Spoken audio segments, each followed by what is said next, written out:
बोला बोला सरस्वती मैया की present by Vidyanand music mix by Babu Vidyanand. सुध के होई रचैया भैया विद्या के देवी कहली मैया बिना बली सुध के होई रचैया मैया विद्या के देवी कहली मैया बिना बली हंस बाप बैठी मुस्कली मैया बिना बली हंस बाप बैठी मुस्कली मैया बिना बली बोला बोला बिना वाली मैया की मैया मैया बिना बली मिक्स बाय बाबू विद्यानंद। बाल को अबोध बन दया बद से बहले बोले के नलूरो से गानाए गबहबेले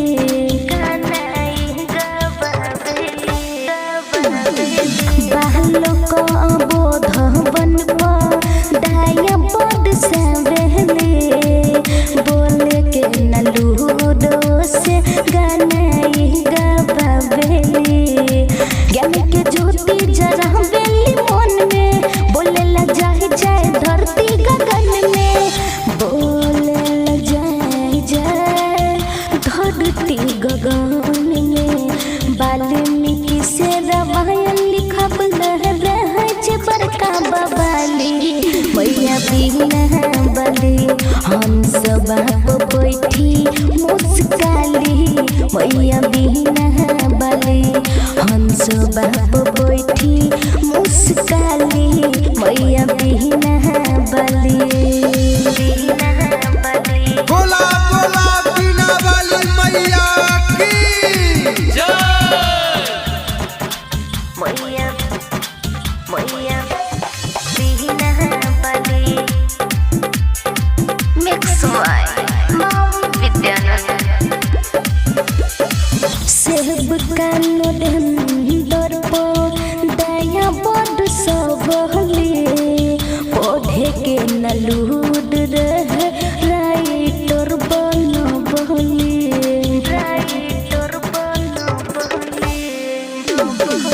सेब का विद्यानंद दया बड सबले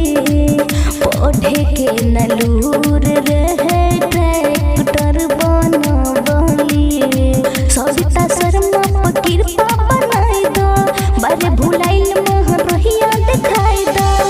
बारे भुलाइल मह रहिया दिखा दो पड़ जला जे माई के नजरिया हादा हो जला सुख डाली मैया बिना बले हंस बाप बैठी मुस्काली मैया बिना बले हंस बाप बैठी मुस्काली मैया बिना बले। Present by Vidyanand music